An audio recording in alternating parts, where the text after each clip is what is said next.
Before we begin, make sure you subscribe to the channel if you enjoy real-life stories about relationships, money, and hard lessons learned. Now, let's get into it. She texted me, "A high-value man would pay off my student loans without being asked. Stop being a Dusty." I answered with just 2 words, "You're right." Then I pulled the down payment I'd saved for our future home and bought a Corvette instead.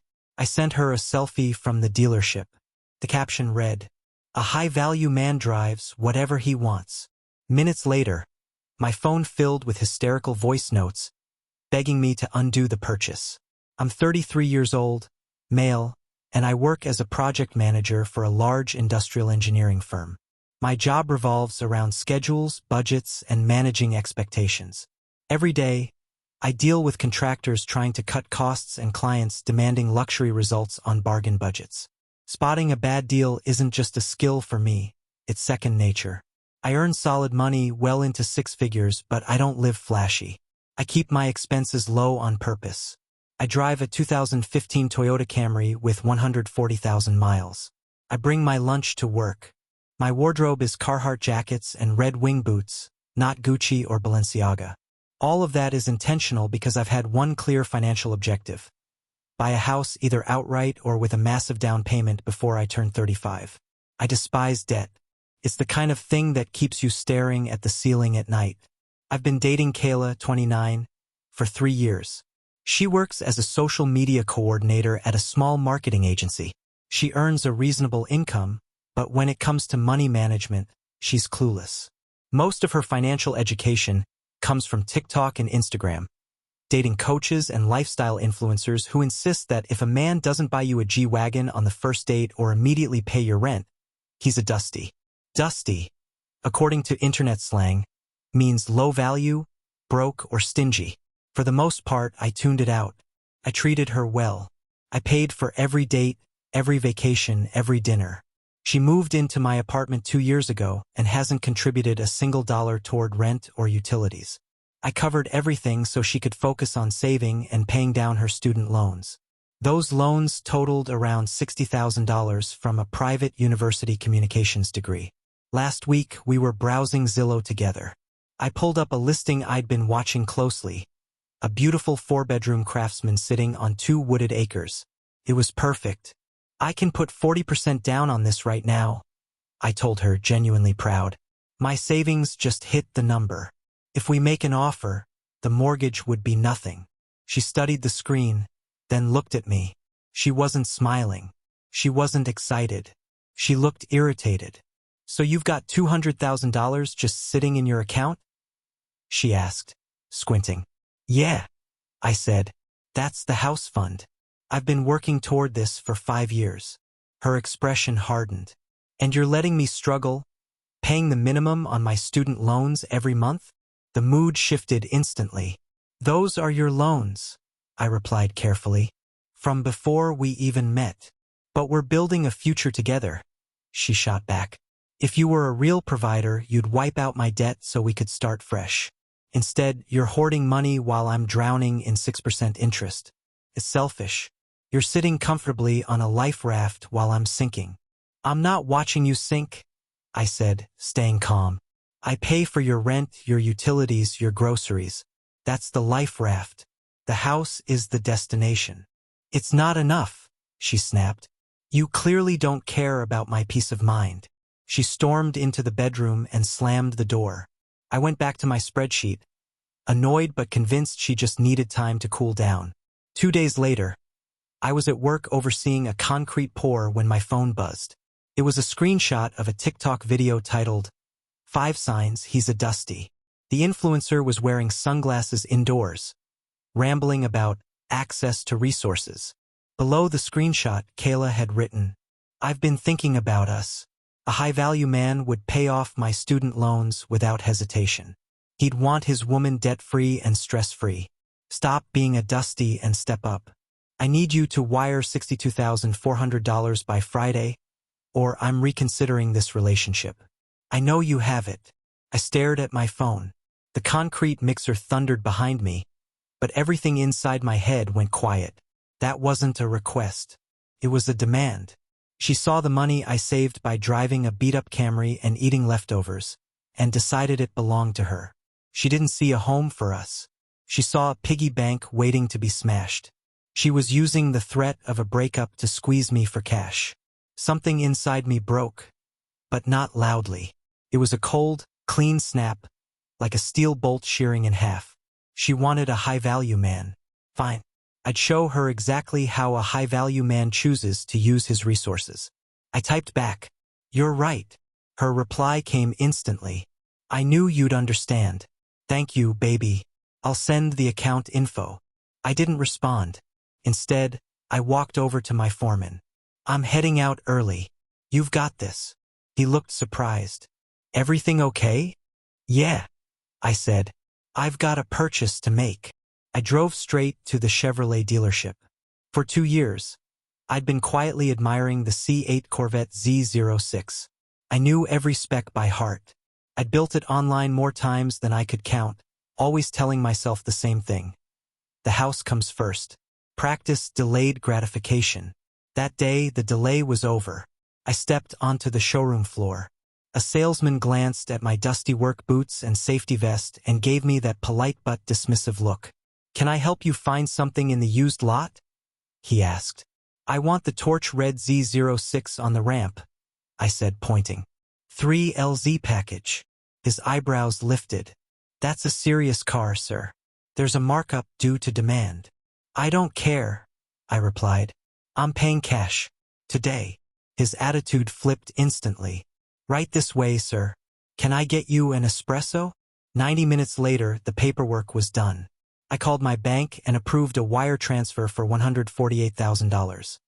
Taxes, title, markup, everything included. I watched my house fund drop sharply. Did it sting? A little. Did it feel incredible? Absolutely. An hour later, I drove off the lot. The engine roared like a lion that had just devoured a dating coach. The acceleration slammed me back into the seat. The digital display glowed in front of me. It was unreal. I pulled over at a scenic overlook by the river as the sun dipped low, the light reflecting perfectly off the torch red paint. I stepped out, leaned against the hood, and snapped a selfie, making sure the Corvette badge and aggressive grille were impossible to miss. I sent it to Kayla.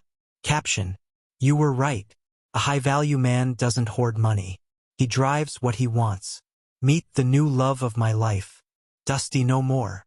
I muted my phone, switched to sport mode, and drove. Date 1. I drove for 3 straight hours, highways, back roads, learning the paddle shifters, feeling every head turn as the car passed. When I finally pulled into the apartment complex, where Kayla lives rent-free, I checked my phone. 18 missed calls, 42 messages, and a single voicemail, 4 minutes and 12 seconds long. I sat inside the Corvette, the engine humming softly in the dark garage, and synced my phone to the premium Bose speakers. Then I pressed play. It began with shrieking. Sharp, frantic, unfiltered panic. "Are you out of your mind? Please tell me this is a joke. You spent the house money. You spent the loan money." Then came the crying. Ragged, breathless sobs, gasping between words. "Mike, please undo this. You can return a car within 3 days. There's a cooling-off period," I checked. "Take it back right now. We need that money. How could you be so selfish?" Then the anger hit. Raw, poisonous, unrestrained. "You did this just to hurt me. You're a child. A high-value man invests in his partner. He doesn't waste money on midlife crisis toys. I hate you. Come home right now and fix this. You're destroying my life." I shut the engine off. The silence inside the garage felt suffocating. I went inside. Kayla was already waiting in the living room. She'd clearly been pacing. Her face was red and blotched. "Where is it?" she snapped, rushing toward me. "Did you take it back?" "It's in the garage," I said, tossing the heavy key fob onto the kitchen counter. It landed with a solid, satisfying thud. "And no, I didn't return it.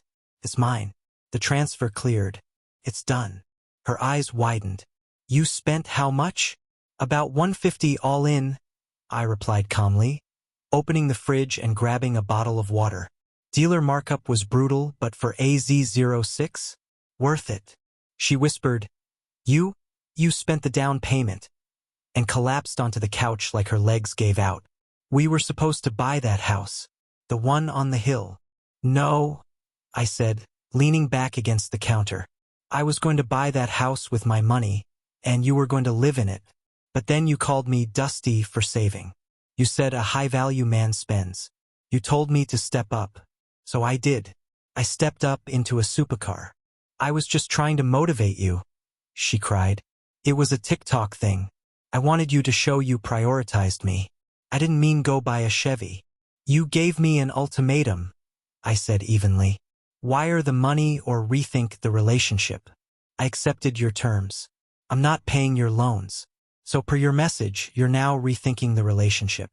Let me help you with that. It's over. She stared at me, stunned. What? You're dumping me because I wanted to be debt-free? I'm ending this because you tried to pressure me into covering $60,000 of debt I didn't create by insulting my masculinity and threatening to leave. I said, That's not a partnership. That's a shakedown. I don't negotiate with terrorists, and I don't date gold diggers who tear me down. Her voice cracked. Where am I supposed to go? You have a job. You earn a paycheck. You can find an apartment. I said, You have 30 days. I'll stay in the guest room until then. Update 2. The following week turned into a full-blown lesson in manipulation tactics. Kayla didn't pack a single thing. She was counting on me breaking. She assumed if she made things miserable enough, or embarrassed me enough, I'd cave, sell the car, and beg forgiveness. She spent hours on the phone, loudly venting to friends, and probably her TikTok audience, about how I was having a manic episode and committing financial infidelity. She even tried pulling my mom into it. My mom called me Tuesday. Michael, Kayla rang me crying, she said. She claims you blew your life savings on a toy and refused to help with her debt. I bought a Corvette, Mom. I can afford it. Kayla gave me a choice. Pay her loans or she leaves. I chose the car. Oh, my mom said. There was a pause, then a laugh. Well, good for you. You've wanted that car forever. What color? Torch red. Bold. Your father would have been jealous. Can I ride shotgun Sunday? My mom is amazing. Then Kayla went after my friends. I play poker with a group of guys every Thursday. Kayla texted the group chat. She had been added to that group chat ages ago when we were planning Bobby's thing. Out of nowhere, she dropped a message. Hey everyone. I'm really concerned about Mike. He's making impulsive, almost manic money choices. He blew our house savings on a car. Can someone please talk some sense into him? He's destroying our future. My friend Steve replied almost instantly. Steve drives a lifted Raptor and has absolutely zero tolerance for drama. He posted photos of the car at the dealership. Kayla, it's insane. Also, Mike says you called him a Dusty. If my wife ever called me broke and then asked for $60,000, I'd buy a boat and name it the prenup. You played yourself. Kayla exited the group chat immediately. Update 3, day 25. Kayla still hadn't packed a single thing. She wandered around the apartment like it belonged to her, making smoothies, watching TV, acting completely at home. That morning, she walked into the kitchen while I was brewing coffee before work. So, she said in that calm, therapist-approved tone she used when she thought she was being reasonable. I've been researching loan consolidation. If you sell the car now, even if you take a small loss, we can recover enough to pay off my loans and still manage a smaller down payment. I'm willing to forgive this outburst if we refocus. We can even start couples therapy. I laughed. I genuinely laughed right in her face. It wasn't a friendly laugh either. It was deep, dark, and involuntary. Kayla, I'm not selling the car. I love the car. And you're moving out in 5 days. You can't do that, she snapped. I have rights. I've lived here for 2 years. You're a tenant at will, I said calmly. You pay 0 rent. I already gave you 30 days notice in writing, email, and certified mail. On day 31, I file a formal eviction at the courthouse. That stays on your permanent record. Good luck trying to rent a high-value apartment with an eviction attached. She scoffed. You wouldn't. I would, I replied. I'm a Dusty, remember? We're petty. And I already have the paperwork drafted. That's when it hit her. The illusion shattered. Panic replaced confidence. She started scrambling. She called her parents. They said she could move back home, but they lived 3 hours away in a small town she hated. She called her friends. None of them wanted a roommate carrying $60,000 in debt, sky-high standards, and no deposit money. In the end, she rented a room in a shared house with 3 other college girls. It was a massive downgrade from my master suite. On moving day, she tried to walk out with the Dyson vacuum. That's mine, I said, stepping in front of her. I bought it. I use it, and I'll keep using it. Put it down. Then she grabbed the blender. Mine, I said again. Put it back. She left with exactly what she arrived with, her clothes, her makeup, and her debt. As she reached the door, she turned around. Tears streamed down her face. You're going to regret this, Mike. Car can't love you. You threw away a good woman for a machine. A car also doesn't insult me. Ask me for $60,000 or binge TikTok dating advice, I replied. Drive safe. Update 4. It's been 2 months. I love the Corvette. Every time I start it, the engine's growl sounds like freedom. I joined a local car club. I spend weekends carving through canyon roads. I'm rebuilding my savings. Without paying for Kayla's groceries, Sephora trips, aesthetic dates, and utility usage, I'm saving about $3,500 a month. I'll have a down payment again in a year or 2. The house can wait. The peace of mind was immediate. Kayla, on the other hand, is not doing great. She posted a TikTok about her toxic ex, who chose a midlife crisis car over building a family. It went viral for all the wrong reasons. People found an old comment I'd left politely correcting one of her lies. They connected the dots. The comments absolutely roasted her. Girl, you asked for $60,000 and got mad he bought a Z06. That car holds value better than your degree. He's not a Dusty, he's a Corvette owner. You fumbled the bag. Imagine calling a man broke and then asking him to pay your bills. The math isn't matching. She deleted her account last week. Then I got a bill in the mail. It was a toll violation from the State Turnpike Authority. Kayla had driven my Camry before I bought the Vet through a toll booth 3 months ago and never mentioned it. The total was $50 with late fees. I sent her a Venmo request for $50. She declined it. Her note read, "Consider it a severance package." I sent it again. This time the note said, "Pay by 5 p.m. or I send the dash cam footage of you curbing my rims to your insurance company as proof of reckless driving. Premiums are high this year." She paid within 3 minutes. Final update. Last Sunday, I met a girl at a Cars and Coffee event. Her name is Sarah. She drives a Mustang GT 5.0. She bought it herself. She works as a logistics coordinator. We talked for an hour about torque converters, interest rates, and the housing market. She owns her own condo. She has her own career. She has 0 student debt. She asked if I wanted to grab a burger. When the check arrived, she reached for her wallet. "I've got this," she said. "You bought the coffee." I told her the Dusty story over burgers. She laughed so hard she snorted. "High value isn't about paying someone else's bills," she said, wiping her eyes. "It's about aligned values. She valued your wallet. You valued your sanity. You made the right trade. I think I'm going to like Sarah." As for the Corvette, I named her Dusty. Every time I shift gears, I remember I dodged a bullet. A $60,000 bullet with student loans and a TikTok addiction. Gentlemen, take it from a project manager. If a woman tells you a real man pays her debts, tell her a real woman pays her own. Then go buy a car. The ROI is better and the maintenance costs less.